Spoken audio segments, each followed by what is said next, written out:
Every day, the world gives us headlines. But headlines are not history. Headlines are fragments. They tell us what happened, but rarely what it means. Today's subject is real. The debt is real. The dollar is real. The pressure on governments is real. Central banks, markets, voters, investors, and ordinary families are all living inside the consequences of a financial system built on promises that grow larger every year. This video is not fiction. It is not an invented speech. It is not the voice of Churchill returned from the grave. It is a modern geopolitical essay written through a Churchillian lens, a lens of war, money, courage, weakness, empire, technology, debt, and power. So before we judge the future, we must understand the present.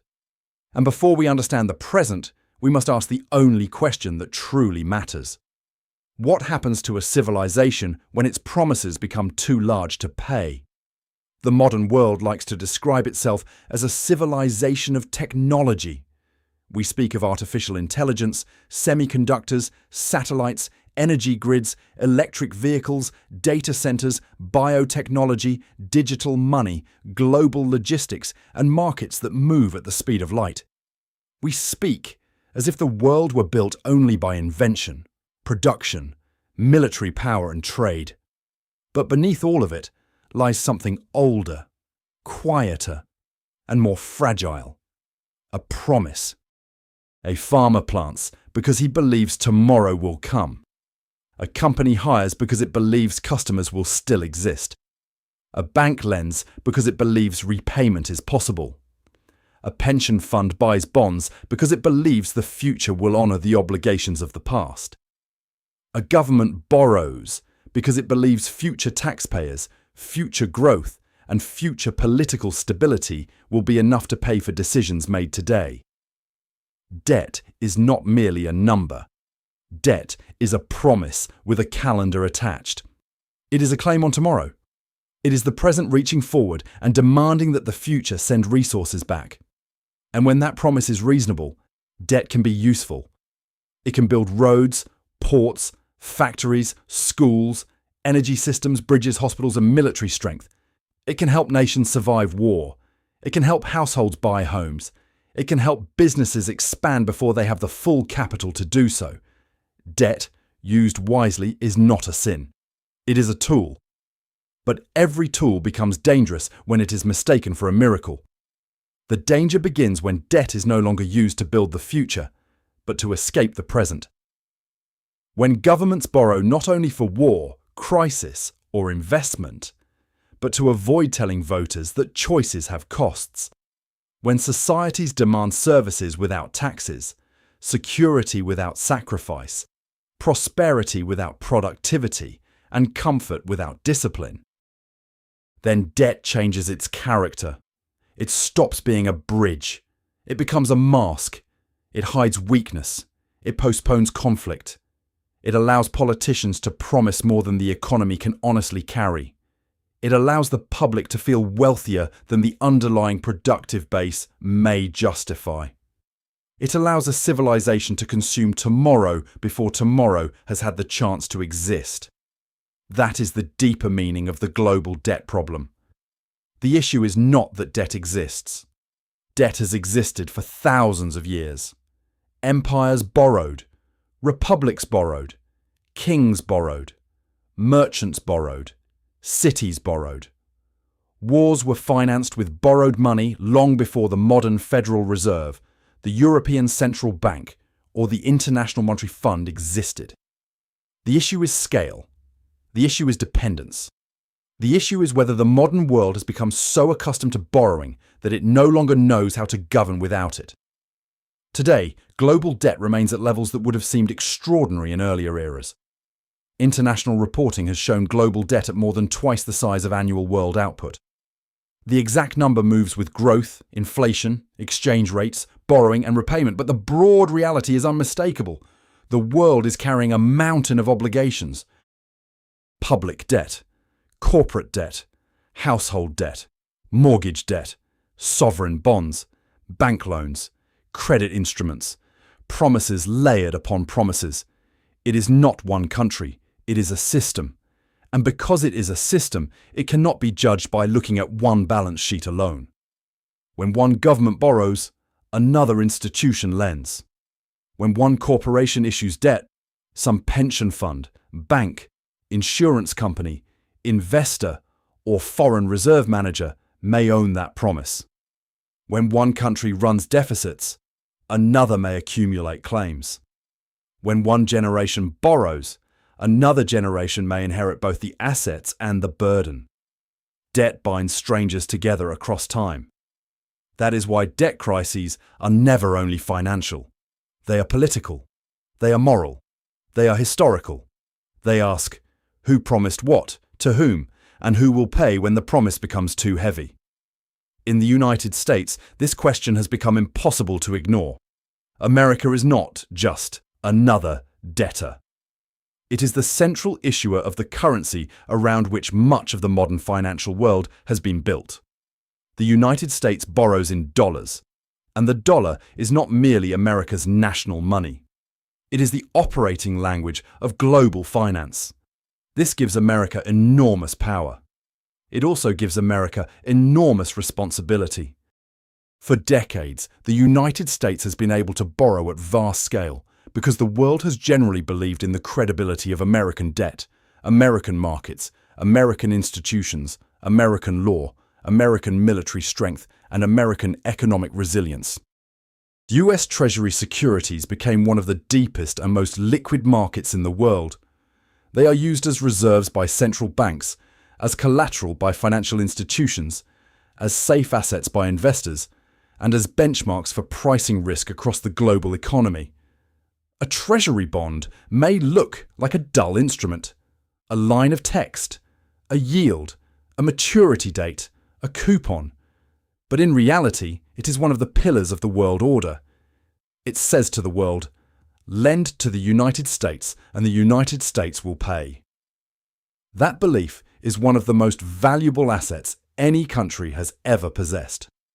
Not because America is perfect, not because American politics is calm, not because mistakes are impossible, but because the system has accumulated trust over generations.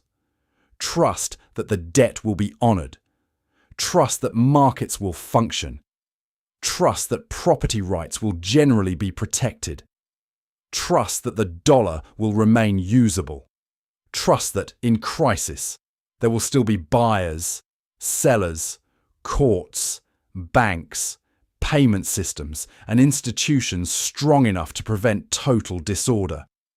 This is why the dollar dominates. Not simply because America says it should, not because the world loves American policy, not because every country is happy with dollar power, but because the dollar system is deep, liquid, familiar, enforceable, and difficult to replace. Oil, commodities, trade invoices, international loans, reserve portfolios, swap lines, banking channels, and capital markets are all connected to the dollar in one way or another. The world holds dollars because the world uses dollars. The world uses dollars because the world trusts that other people will accept them. That is the network effect of money. And network effects are powerful, but they are not indestructible. A reserve currency is like a fortress whose walls are built not only of stone, but of habit and belief. The walls may stand for a long time, they may survive attacks, they may look permanent. But if enough people begin to question whether the guards are disciplined, whether the treasury is sound, whether the laws are stable, and whether the commanders know what they are doing, then the fortress remains visible while confidence begins to leave it. This is why America's debt matters to the entire world. The federal debt is not just a domestic accounting question. It is not merely an argument between political parties. It is not only a debate over taxes, spending, welfare, defence, or elections. It is a question of global confidence. The Congressional Budget Office has projected large federal deficits over the coming decade, with debt held by the public remaining very high by historical standards and rising relative to the size of the economy under current law assumptions. Interest costs have become one of the most important and fastest growing pressures in the federal budget. The government must not only fund present spending, but also pay more to service the debt accumulated from past decisions. This is the arithmetic of delay. When interest rates were near zero, many governments behaved as if time itself had become cheap. Borrowing seemed painless. Debt could be rolled over. Deficits could be explained as manageable. Central banks could suppress yields and politicians could avoid hard conversations. But higher rates change the world. When the Federal Reserve raises or maintains policy rates at restrictive levels, borrowing becomes more expensive across the economy. Mortgages feel it. Companies feel it. Banks feel it. Consumers feel it. And governments feel it too. A state with modest debt can absorb higher rates more easily. A state with enormous debt must pay attention. This does not mean the United States is about to default tomorrow. It does not mean the dollar is doomed. It does not mean a global debt reset is guaranteed. Serious analysis must reject hysteria. But it also must reject complacency. Because the mathematics of debt does not disappear because a country is powerful. Power delays consequences. It does not abolish them. This is where the idea of a debt reset enters public imagination. When people hear the phrase, they often imagine something dramatic. A secret meeting. A global announcement, a button pressed. Debts erased overnight. A new currency. A sudden end to the old system. That is the language of fantasy and conspiracy.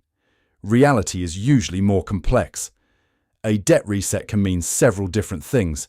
It can mean restructuring, where debts are renegotiated, maturities extended, interest payments reduced, or creditors forced to accept losses. It can mean inflation, where debts are repaid in money that has lost purchasing power. It can mean currency devaluation, where a nation lowers the real value of its obligations by weakening the unit in which those obligations are measured. It can mean partial default, where some promises are not fully honoured. It can mean financial repression, where governments and central banks keep interest rates below inflation, quietly reducing the real value of debt while savers lose purchasing power. It can mean central bank intervention, where public debt markets are supported through extraordinary purchases, emergency facilities, yield control, or liquidity programs. It can mean political agreements between governments, where debt burdens are managed through coordination, guarantees, swaps, restructuring, or new frameworks. It can mean a new monetary architecture, not necessarily introduced in one day, but gradually built through reserve diversification, digital payment systems, regional currency blocks, gold accumulation, and trade settlement outside the old channels. And most importantly, it can mean a slow hidden reset that nobody officially calls a reset. Prices rise, wages lag, savings lose value. Government debt becomes easier to carry in real terms. The public is told that inflation is temporary, then sticky, then manageable, then part of a new normal. No one announces that the debt has been reset, but the burden has moved. From the government balance sheet to the household budget, from the borrower to the saver, from the state to the citizen. That is why this subject must be treated seriously. A debt reset is not magic. It is not liberation. It is not the erasure of consequences. It is the relocation of pain. Someone pays. The bondholder pays through restructuring. The saver pays through inflation. The worker pays through wages that do not keep up. The taxpayer pays through higher taxes. The young pay through lower future opportunity. The elderly pay through reduced purchasing power. The foreign creditor pays through currency weakness. The small business pays through tighter credit. The citizen pays through a less stable society. Debt can be moved. Debt can be softened. Debt can be disguised. Debt can be inflated away. Debt can be extended. Debt can be renamed. But debt cannot be made morally weightless. This is the point a Churchillian mind would likely seize upon. He would not look at debt only as a spreadsheet. He would not speak of it only as a budgetary inconvenience. He would see debt as a test of national character. A nation that borrows to survive an emergency may be wise. A nation that borrows to build future strength may be prudent. But a nation that borrows to avoid honesty is already weakening itself. Because debt is not only about money, it is about discipline. It is about whether leaders can tell voters that not every promise can be made without cost.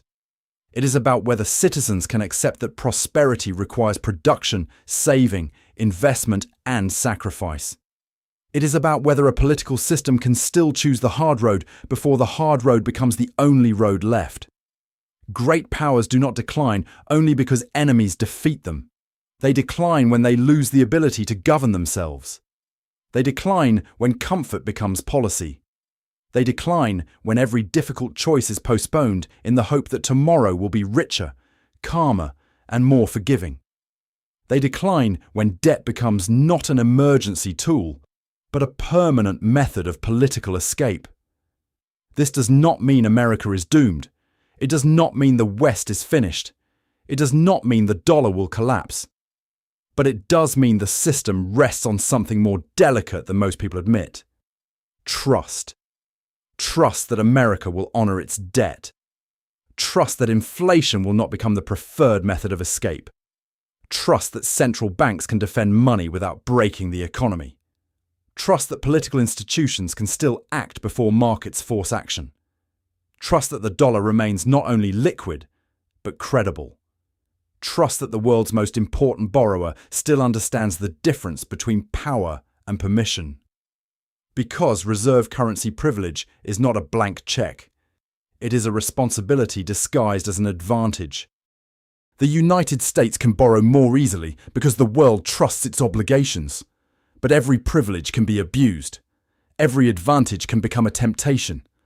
The temptation is to believe that because the world needs dollars today, it will need them forever under any conditions. History warns against such arrogance. The British pound once stood at the centre of global finance. Britain did not vanish when the pound lost supremacy. London did not cease to matter. British institutions did not disappear. But the monetary crown moved. It moved because the world changed. Because power shifted, because debt, war, industrial strength, and political reality changed the balance. The dollar is not the pound.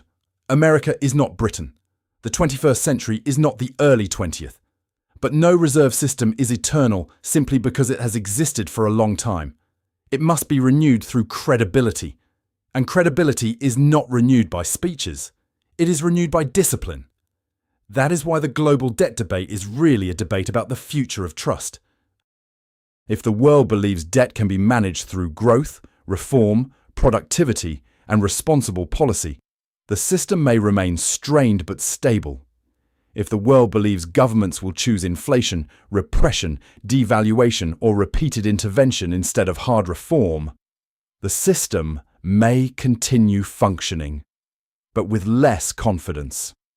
If the world believes that promises are becoming political instruments rather than solemn obligations, then even without collapse, the old trust begins to weaken. And this weakening does not begin with panic. It begins quietly. A central bank adjusts reserves. A government signs a trade agreement in another currency. An investor demands a higher yield. A household buys gold. A corporation hedges more aggressively. A pension fund shortens duration. A foreign creditor wonders whether repayment in nominal dollars is enough if those dollars buy less. Nothing breaks, but something changes. The mood changes. The assumptions change. The innocence disappears. This is the true danger before any debt reset. Not that the world suddenly stops, but that the world keeps moving while believing less. A civilization can survive debt. It can survive inflation. It can survive crisis. It can survive restructuring. But it cannot indefinitely survive the destruction of trust while pretending that trust is still intact. The dollar, at its deepest level, is not defended by ink, screens, or legal tender laws. It is defended by confidence. Confidence in American institutions. Confidence in American productivity. Confidence in American law. Confidence in American military reach. Confidence in American markets. Confidence in American political seriousness. Confidence that the most powerful country in the world will not use its privilege to escape responsibility forever. That is why, before we speak of exchange rates, interest rates, gold, Bitcoin, the euro, the yuan, or the future of American power, we must begin here. Debt is a promise. The dollar is trust made visible. And before a debt reset changes the dollar, it must first weaken the one thing on which the dollar rests: trust. If the first foundation of the dollar is trust, the second is time. A dollar today is not the same thing as a dollar 10 years from now. A bond is not merely a document. It is a promise stretched across time. An interest rate is not merely a number set by a central bank. It is the price of waiting. It is the price of risk. It is the price of believing that the money returned in the future will still command respect when it arrives. And if the world ever moved toward a major debt reset, whether through restructuring, inflation, repression, devaluation, or political agreement, the first question markets would ask would not be sentimental. It would be brutal. What is money worth now? Not in theory, not in speeches, not in official statements, but in the real judgment of investors, savers, households, central banks, and governments. What is the dollar worth against other currencies? What is the dollar worth against oil, wheat, copper, gold, labour, homes, and time? What is the dollar worth if the promises behind it are changed? This is where the subject becomes dangerous because people often want a clean answer. They want to hear that the dollar will collapse, or that the dollar will soar, or that gold will explode, or that Bitcoin will replace everything, or that the euro, the yuan, or some new monetary system will immediately take the throne. But history is rarely so obedient. In a true crisis of debt, the dollar could strengthen first and weaken later. It could appear powerful in the opening panic and vulnerable in the long judgment that follows. It could rise against fragile currencies while losing value against hard assets. It could remain the most necessary currency in the world while becoming less trusted than before. That contradiction is the key. A reserve currency does not die simply because people criticize it. It does not vanish because rivals dislike it. It does not disappear because commentators declare a new era. The dollar's power rests on something very practical. Everyone uses it because everyone else uses it. Trade is invoiced in dollars. Debt is issued in dollars. Commodities are often priced in dollars. Banks fund themselves in dollars. Central banks hold dollars. Corporations borrow in dollars. Investors flee into dollar assets when danger rises. That network is not easy to replace. A currency is not only paper. It is plumbing. It is habit. It is law. It is market depth. It is trust at scale. This is why, in one possible scenario, the first stage of a debt reset panic could actually strengthen the dollar. If the world begins to fear a disorderly financial event, investors may not calmly sit down and choose the perfect future monetary system. They may rush toward liquidity. They may sell risky assets. They may demand cash. They may need dollars to repay dollar debts. They may seek US Treasury collateral because even under pressure, the Treasury market remains one of the deepest and most liquid markets on Earth. In a panic, people often run not toward what is flawless, but toward what is usable. The dollar may be criticized in peaceful times, but in moments of fear, it is still the currency many institutions know how to hold, settle, borrow, lend, and defend. This is the strange privilege of the dollar. Even when the storm begins around American debt, frightened money may still run toward America first. But that would not settle the matter. A short-term crisis rally is not the same as long-term confidence. A soldier may run into an old fortress during bombardment because it is the nearest and strongest shelter. That does not mean he believes the walls will stand forever. It means that, in the first hour of danger, every other shelter looks worse. The same could happen to the dollar. It could rise first because the world needs liquidity, then weaken later if the world begins to ask whether the United States can preserve the real value of its obligations. This is the difference between panic demand and structural trust. Panic demand asks, "Where can I hide today?" Structural trust asks, "What can I hold for 10 years?" If a debt reset damaged confidence in US institutions, US debt management, fiscal discipline, or the purchasing power of the dollar, the world would begin to adjust. Not necessarily in a dramatic revolution, more likely in a quiet migration. Central banks might hold more gold. Reserve managers might reduce dollar exposure gradually. Governments might settle more trade in local currencies. Investors might demand higher yields to lend long term. Companies might hedge currency risk more aggressively. Families might question whether cash is safety or slow loss. The dollar would not need to collapse to lose some of its aura. It would only need to become less unquestioned. Against the euro, the dollar's future in a reset would depend on whether Europe appeared disciplined or merely differently fragile. The euro is the second great reserve currency of the modern system. It represents a massive economic area, a sophisticated central bank, deep financial institutions, and a serious political project. In a world that wants diversification away from the dollar, the euro would naturally attract attention. But the euro has limits. Europe has a single currency without a fully unified fiscal state. It has different countries with different debt levels, different political pressures, different banking systems, different energy vulnerabilities, and different attitudes toward risk and austerity. When calm prevails, these differences can be managed. When crisis comes, they matter. A post-reset world might see the euro gain importance, especially as a reserve alternative. But it may not easily become the new dollar. The dollar is backed by one federal treasury market of extraordinary size. The euro area does not have a single equivalent safe asset of the same simplicity and scale. Germany is not Italy. France is not the Netherlands. The European Central Bank can act with great power, but Europe's political structure remains more complex than America's. So against the euro, the dollar could weaken if American trust is damaged. But the euro's rise would depend on Europe proving that it can act not only as a currency union, but as a strategic financial power. Against the yen, the story becomes stranger. The Japanese yen has long been treated as a safe haven currency in moments of global stress.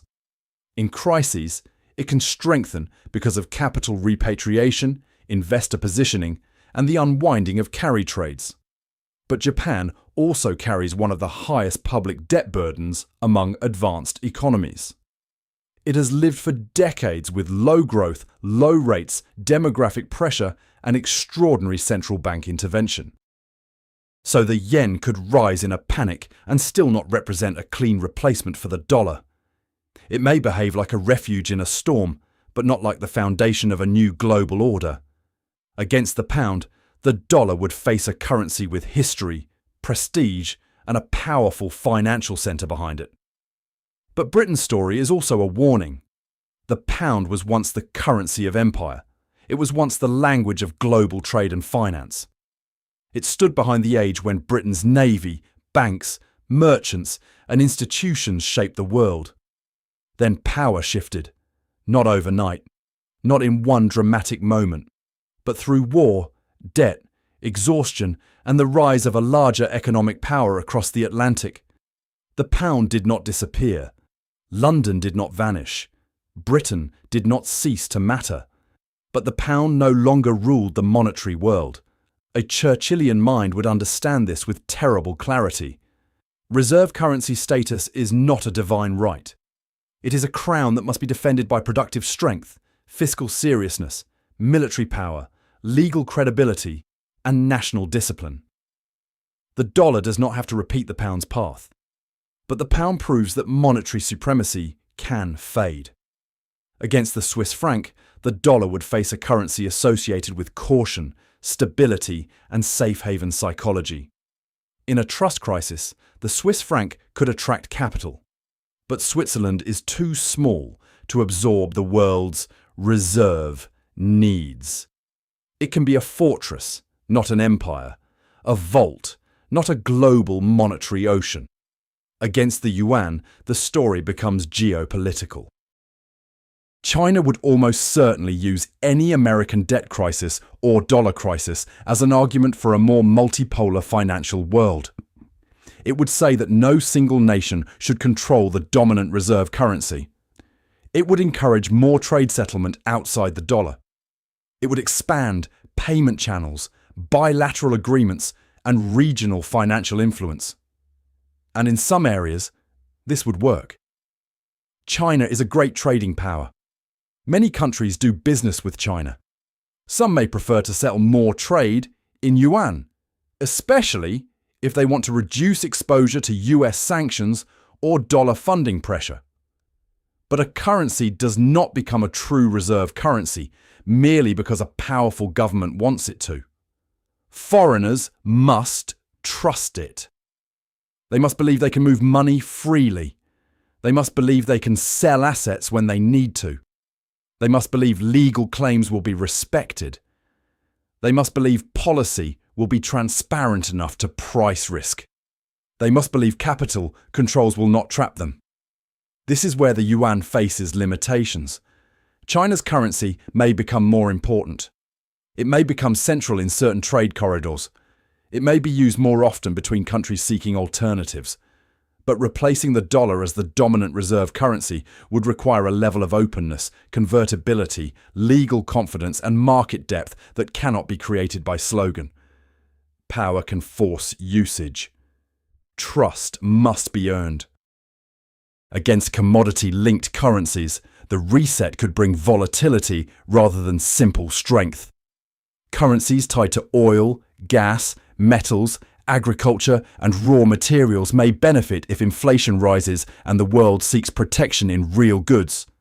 Countries with energy, food, and strategic minerals may gain influence in a world where paper promises are questioned. But commodity currencies are not immune to crisis. If a debt reset triggers recession, demand for commodities may fall. If global trade fragments, export revenues may become unstable. If China slows, commodity markets may suffer. If capital flees risky assets, even resource-rich currencies may weaken. So the post-reset world may reward hard resources, but punish weak institutions. That distinction matters. Oil in the ground is power, but the law above the ground determines whether investors trust the country that owns it. Emerging market currencies would face perhaps the harshest test. Many emerging economies live under the shadow of the dollar. They may borrow in dollars, import in dollars, price energy in dollars, or depend on foreign capital that disappears when fear rises. If the dollar strengthens in the first stage of panic, their debt burden can become heavier in local terms. A dollar loan becomes more expensive. Imported fuel becomes more expensive. Food prices rise. Central banks may raise rates to defend currencies even when the domestic economy is weak.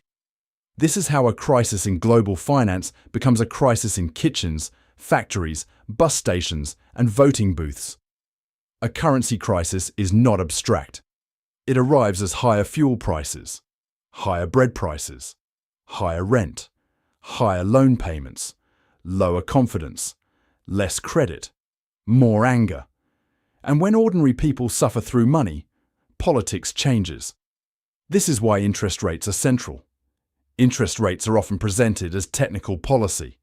A central bank raises rates. A central bank cuts rates. Analysts discuss basis points. Markets react. Commentators debate. But at a deeper level, An interest rate is the price of trust over time. A low rate says, I believe repayment is likely, inflation will be controlled, and the future will not betray me. A high rate says, I demand compensation because I am not so sure. After a debt reset, creditors would ask a cold question. If promises were changed once, why not again? If inflation reduced the real value of debt once, why not again? If governments pressured central banks once, why not again? If savers were sacrificed once, why should they trust the system next time? That suspicion would demand yield. Higher yields mean governments pay more to borrow. Companies pay more to invest. Families pay more for mortgages. Small businesses pay more for working capital. The entire economy begins to feel the cost of damaged credibility.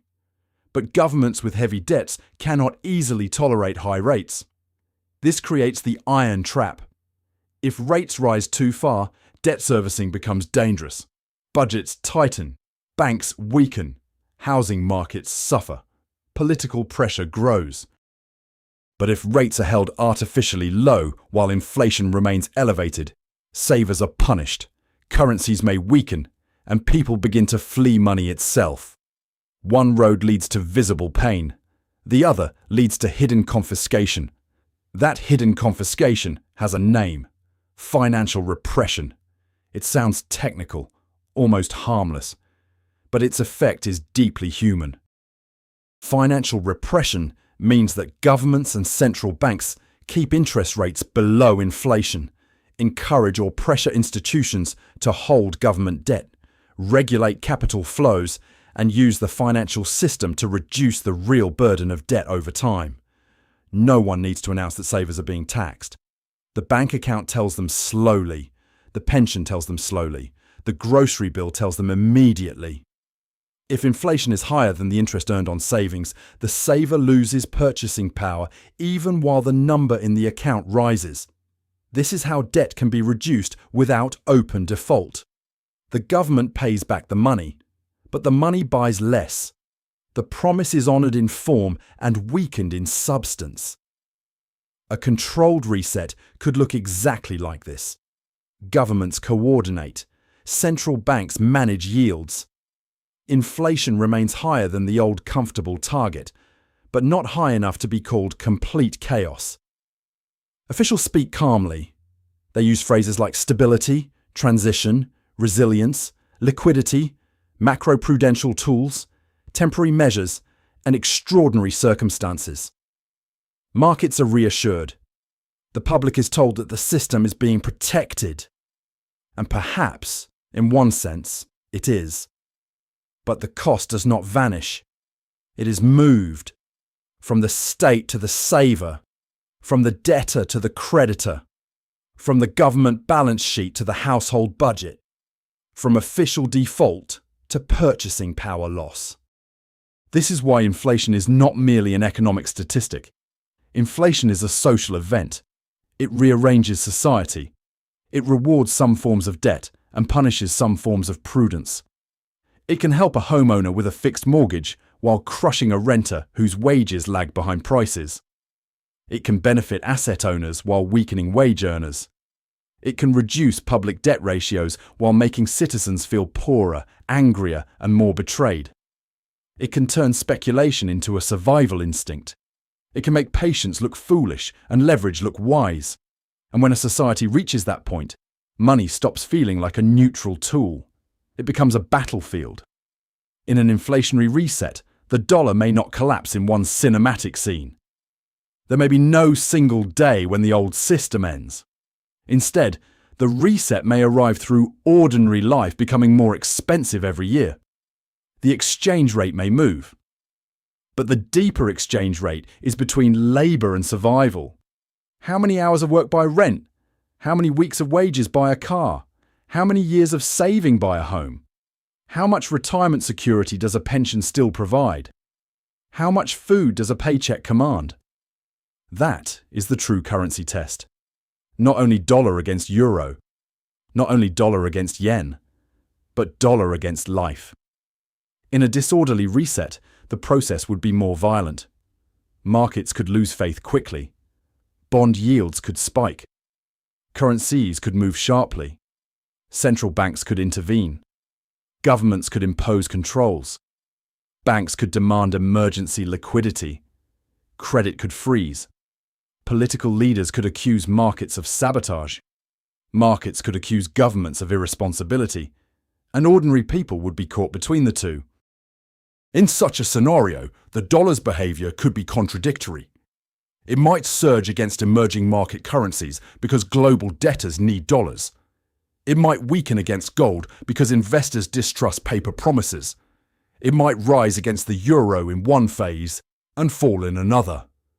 It might remain dominant in trade settlement while losing credibility as a long-term store of value. That is not impossible. A currency can be necessary and distrusted at the same time. The world may continue using the dollar because the machinery requires it, while quietly building alternatives because the soul no longer fully trusts it.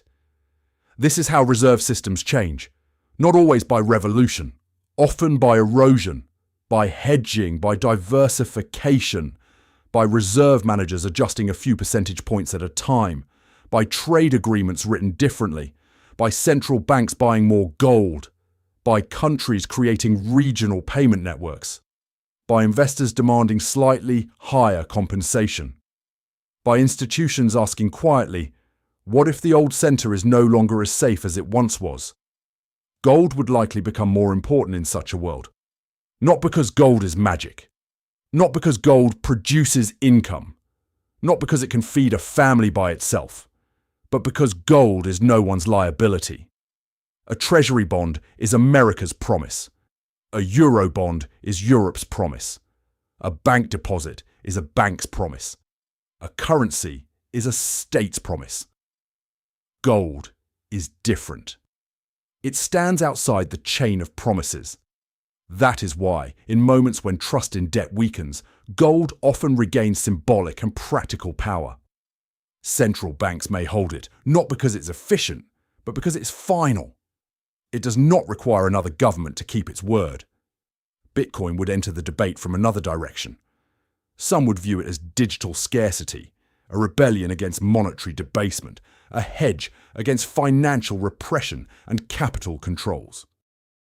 Others would view it as too volatile, too speculative, too dependent on liquidity, regulation, technology, and sentiment. Both interpretations would exist. In a debt reset world, Bitcoin could attract serious attention because it speaks directly to distrust of fiat money. But it would not be a guaranteed refuge. It could rise violently. It could fall violently. Governments could regulate it. Liquidity could vanish in stress. Investors could discover that an asset designed as an escape can still behave like a risk asset when panic strikes. So the serious conclusion is not that Bitcoin saves everyone, nor that gold saves everyone, nor that real estate saves everyone, nor that cash saves everyone. The serious conclusion is that no asset eliminates the problem of trust. Each asset carries a different form of risk. Cash carries inflation risk. Bonds carry interest rate and default risk. Stocks carry valuation and earnings risk. Real estate carries liquidity, tax, debt, and political risk. Gold carries storage, volatility, and opportunity cost risk. Bitcoin carries volatility, regulatory, technological, and adoption risk. In a reset, the public would search for certainty, but the world would offer only trade-offs. That is why the post-reset monetary order may not be a clean replacement of the dollar.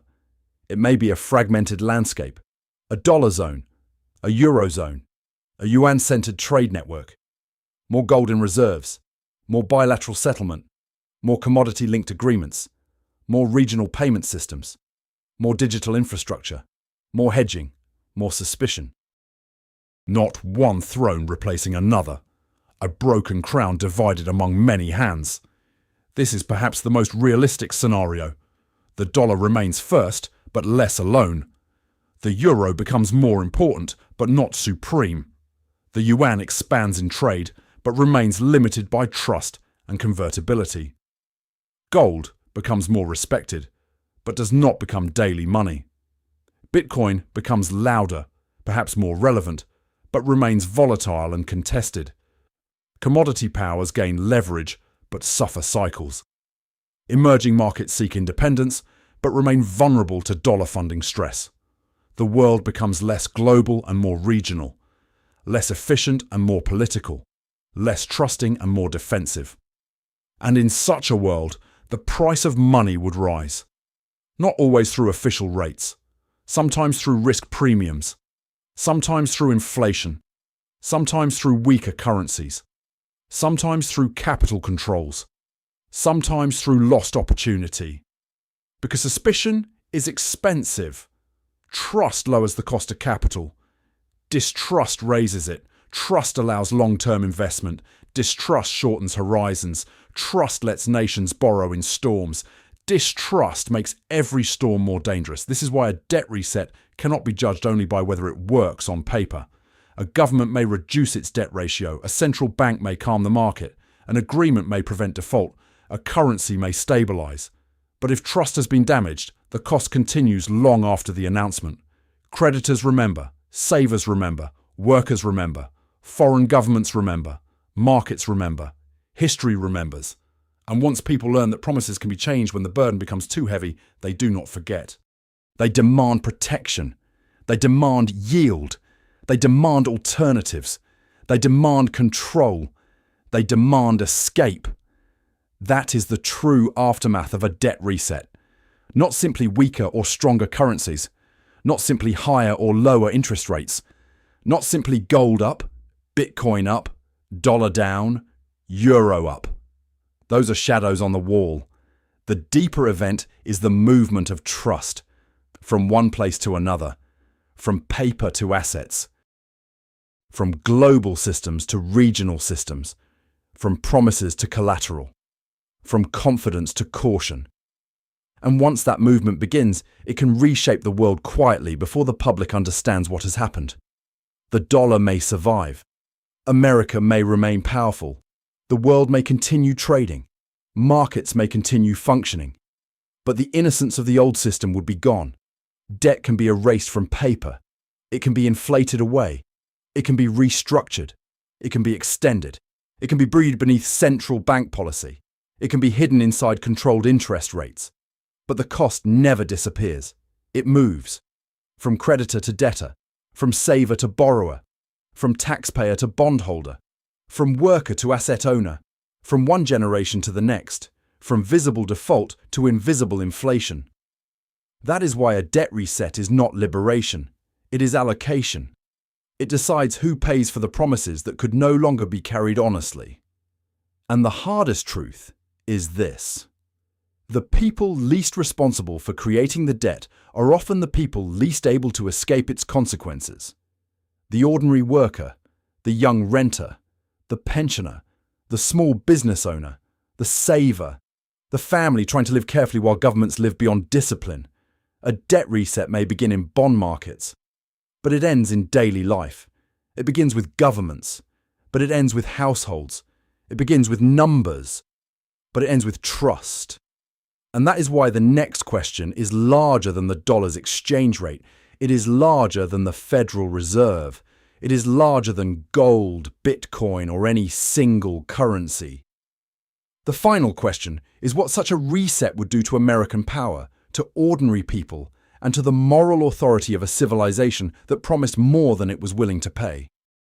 A debt reset would not only test markets, it would test power. Because America's strength has never been only the strength of aircraft carriers, missiles, intelligence networks, technology companies, energy production, or military alliances. It has also been the strength of the dollar. The modern American empire, if one dares to use that word carefully, is not built in the old style alone. It is not only built on territory, colonies, flags, and marching armies. It is built on payment systems, reserve assets, credit markets, sanctions power, banking law, clearing networks, capital flows, and the extraordinary belief that a promise made by the United States government is among the safest promises in the financial world. That belief is power. It allows America to borrow in its own currency. It allows America to finance enormous deficits with less punishment than many other nations would face. It allows American financial markets to attract capital from every corner of the earth. It allows Washington to impose sanctions that bite not merely because America commands armies, but because so many banks, companies, governments, and investors depend on access to the dollar system. It allows US Treasury securities to sit at the center of central bank reserves, institutional portfolios, collateral chains, and global risk management. This is not a minor privilege. This is strategic terrain. A century ago, power was measured by coal, steel, ships, colonies, and manpower. Today, it is still measured by ships and steel, but also by who controls the currency in which the world settles its fear. That is why the future of the dollar, after any debt reset, cannot be treated as a narrow financial question. It is a geopolitical question. It is a question of whether America remains the trusted center of global finance, or whether the world begins to build protection against American weakness, American politics, American inflation, or American debt. And here, one must speak with discipline. America is not finished. America is not helpless.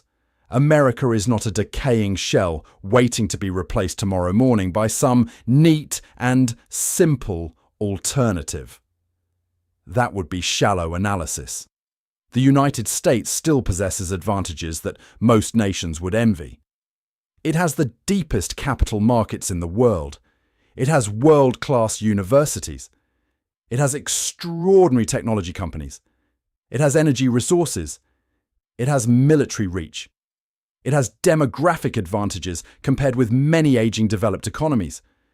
It has oceans on both sides, friendly borders, fertile land, entrepreneurial culture, venture capital, legal depth, and a long tradition of absorbing crisis and renewing itself. Decline is not destiny, but credibility is not automatic, and no great power is exempt from arithmetic. If debt continues to rise faster than political courage, if interest costs consume more room inside the federal budget, if deficits remain large even in periods without world war or depression, if political leaders promise everything and reform nothing, the question will not be whether America has strengths. It will. The question will be whether those strengths are being used to defend the credibility of the system or to postpone the reckoning. This is where a Churchillian mind would likely be severe. He would not look at debt only as a technocratic issue. He would not see it merely as a table in a congressional report or a line in a central bank speech.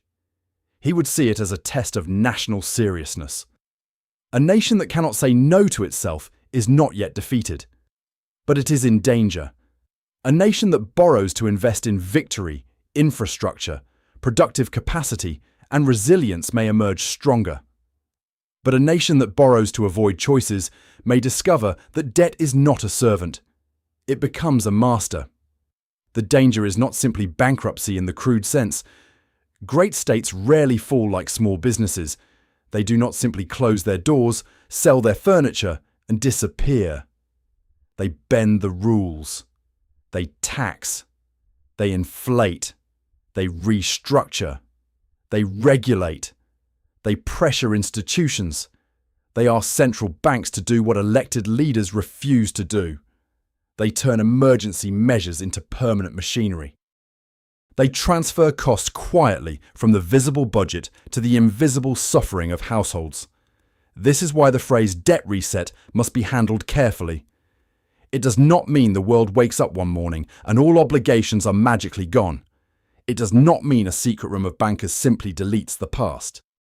It means a political and financial system reaches a point where old promises become too heavy, and the burden must be shifted. The question becomes, shifted onto whom?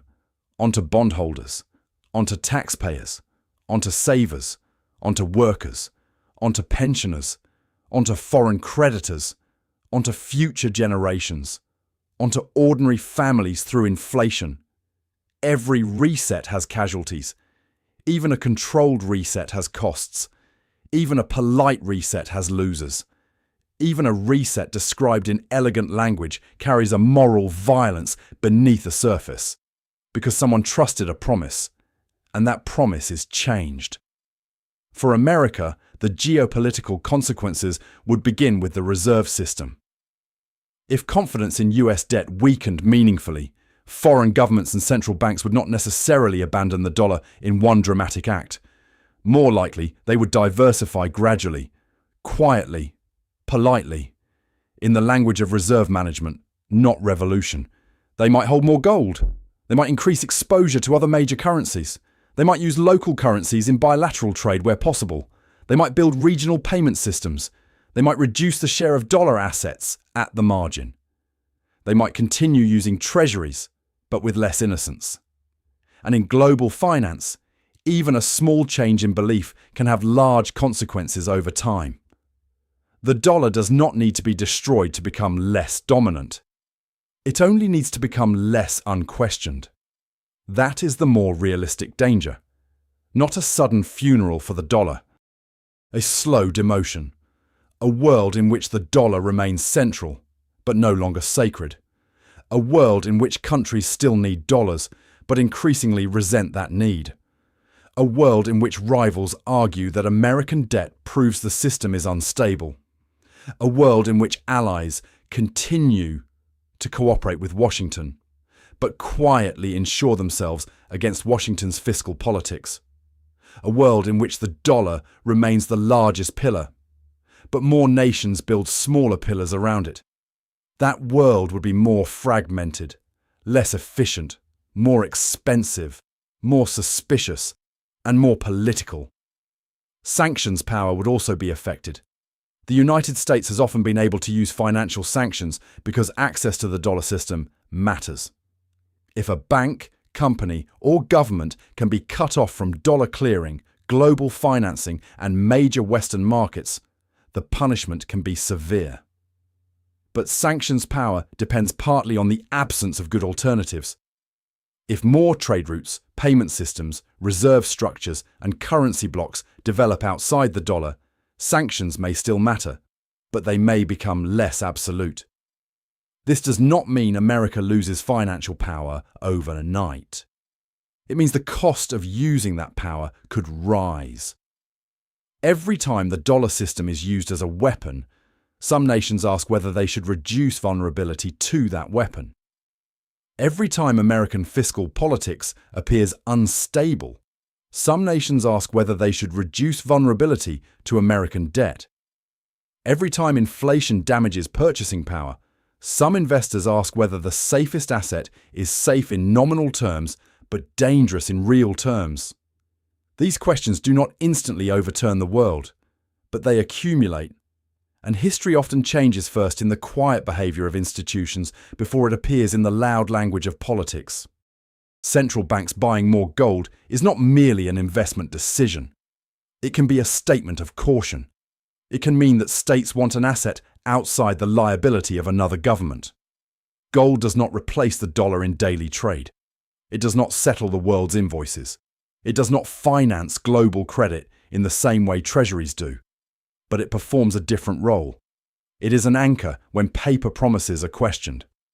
That is why, in a debt reset world, gold would likely regain both symbolic and practical importance, not as a miracle, not as salvation, but as a form of reserve memory, a reminder that when trust in debt weakens, nations reach for something that does not depend on another nation's promise to pay. Local currency trade would likely grow as well. Not because local currencies are always better. Often they are not. Many are less liquid, less trusted, more volatile, and more vulnerable to political interference than the dollar. But geopolitics does not always seek perfection. It seeks leverage. If countries can settle energy, commodities, or regional trade without touching the dollar, some will try. Not because the dollar disappears, but because dependence becomes a strategic risk. The world after a debt reset may therefore not be post-dollar. It may be partially dollar, partially regional, partially gold-backed in reserve behaviour, partially digital, partially bilateral and deeply uncertain.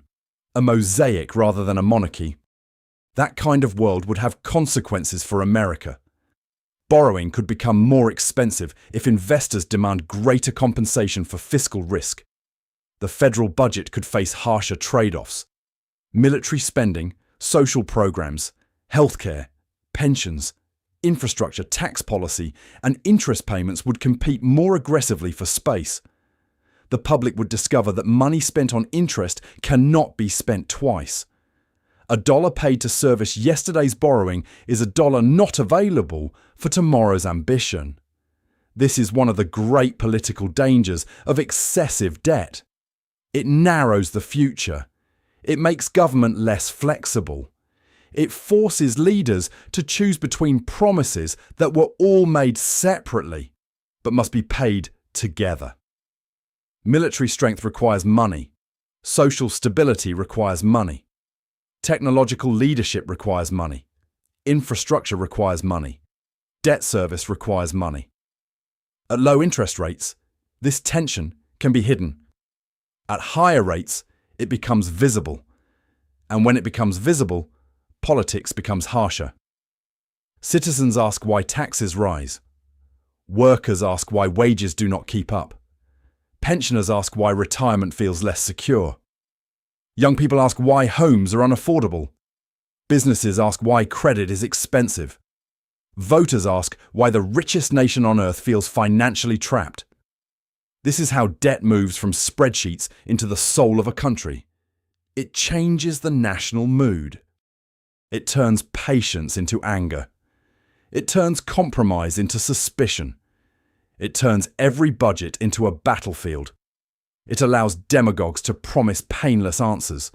And it tempts societies to believe that the consequences of the past can be erased by slogan, decree, or monetary experiment. But they cannot. The cost always returns. For ordinary people, this is where the danger becomes most personal. A debt reset sounds like something that happens above them. In government offices, at central banks, in bond markets, in international meetings, in the language of economists and finance ministers. But ordinary people are not outside the system. They are the system's final shock absorbers. When currencies lose purchasing power, families feel it first in groceries, rent, fuel, electricity, school costs, medicine, insurance, and transport. When interest rates rise, households feel it in mortgages, car loans, credit cards, business financing, and housing affordability. When rates are suppressed below inflation, savers feel it through the silent erosion of bank deposits. When governments protect debtors through inflation, people living on fixed income may be punished. When markets become volatile, pensions and retirement accounts may suffer. When credit tightens, small businesses may stop hiring or close. When asset prices rise because money is being debased, those who already own assets may appear protected, while those trying to buy their first home fall further behind. Inflation is never equal. It does not strike society like rain falling evenly across a field. It flows through power. Those with assets, leverage, pricing power, and political access may adapt. Those with wages, rent, cash savings, and limited bargaining power often suffer first. A worker may receive a raise and still become poorer. A renter may work harder and still fall behind. A pensioner may receive the same monthly payment and lose security each year.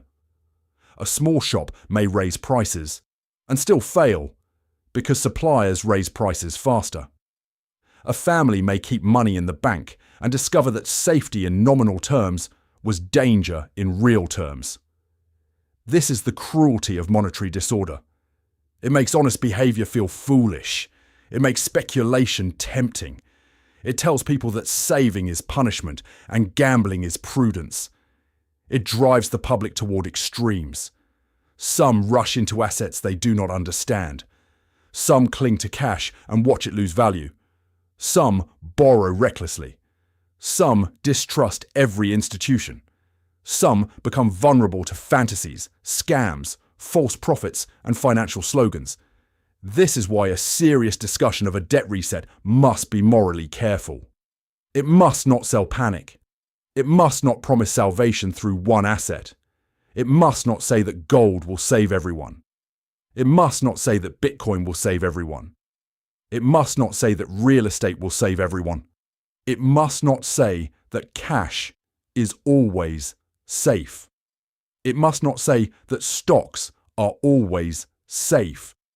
It must not say that the dollar must collapse. It must not say that America must fall. The truth is harder. Every asset carries risk. Every currency is political. Every government faces limits. Every family needs judgment, not slogans. Financial survival cannot be built on hysteria. It must be built on understanding. Understanding that money is trust. Understanding that debt is a claim on the future. Understanding that inflation is not only an economic statistic, but a social event. Understanding that a currency is not merely a tool of commerce, but an instrument of state power. Understanding that promises made by governments are ultimately paid by people. Understanding that the most dangerous financial moments are those when society demands comfort without cost. A Churchillian voice, looking across this landscape, would likely not tell citizens to despair. He would tell them to become serious. Serious about debt. Serious about production. Serious about savings. Serious about national discipline. Serious about leadership. Serious about the difference between prosperity created by work and prosperity simulated by borrowing. He would understand that great powers are not lost only in war. They are lost in delay, in vanity, in comfort, in the refusal to face arithmetic, in the habit of calling every hard choice impossible until the future removes the choice entirely. He would likely warn that a nation can win battles abroad and still weaken itself at home if it treats credit as courage and debt as destiny. For America, the path is not closed. The future remains open. A nation with America's advantages can reform, adjust, innovate, grow, and restore confidence. It can choose fiscal seriousness before markets force it. It can defend the dollar not through speeches, but through discipline. It can preserve reserve currency power not by demanding trust, but by deserving it. It can remain powerful not because history guarantees it, but because choices still matter. But if the world ever moves toward a true debt reset, America would face a test unlike ordinary recessions, market corrections, or political cycles. It would be a test of whether the world still believes American promises. Not only the promise printed on a treasury bond, but the larger promise beneath it. That America remains governable. That America remains productive. That America remains legally credible. That America remains politically capable of sacrifice. That America can distinguish between temporary comfort and permanent strength. If that belief survives, the dollar may remain dominant even through crisis. If that belief weakens, the dollar may still remain important, but the aura around it will fade. And once the aura fades, it is difficult to restore. Reserve currencies do not die only because another currency defeats them. Sometimes they fade because the issuing nation defeats itself slowly, through too much debt, too little discipline, too many promises, too many delays, too much confidence that yesterday's privilege will protect tomorrow's weakness. This is the final warning. A debt reset may change the numbers. It may reduce burdens on paper. It may stretch maturities. It may inflate away obligations. It may push losses onto savers. It may reorganize reserves. It may shift power from creditors to debtors, from workers to asset owners, from one generation to another, but it cannot reset trust by decree. Trust is not a policy announcement. Trust is not a central bank facility. Trust is not a press conference. Trust is the accumulated memory of promises kept. And when promises are broken, even politely, even technically, even under emergency conditions, the memory remains. The world may forgive, but it will hedge. The world may continue using the dollar, but it will diversify. The world may still buy treasuries, but it may demand more yield. The world may still respect America, but it may watch more carefully. This is the difference between power and credibility. Power can compel attention. Credibility earns belief. And in money, belief is everything. For ordinary people, the lesson is not to panic. The lesson is to understand the structure of the world they live in. Money is not neutral. Debt is not harmless. Inflation is not painless. Political promises are not free. And no civilization can permanently consume more future than it is willing to build. The family budget and the national budget are not the same. A sovereign government has tools a household does not possess. It can tax. It can issue currency. It can regulate banks. It can borrow at immense scale. It can use a central bank. But even sovereign power has limits. It cannot print real productivity. It cannot decree trust. It cannot command foreign confidence forever. It cannot make inflation painless. It cannot turn political cowardice into prosperity.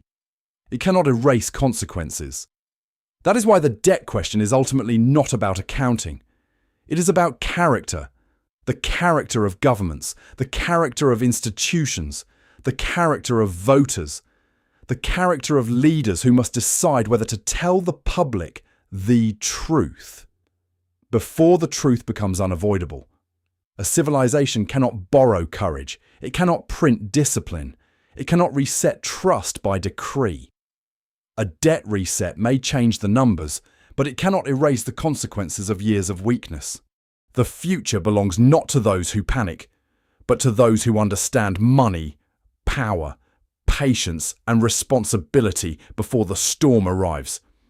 The question is not only what happens to the dollar after a debt reset. The deeper question is what happens to a world that tried to build prosperity on promises it no longer had the courage to pay.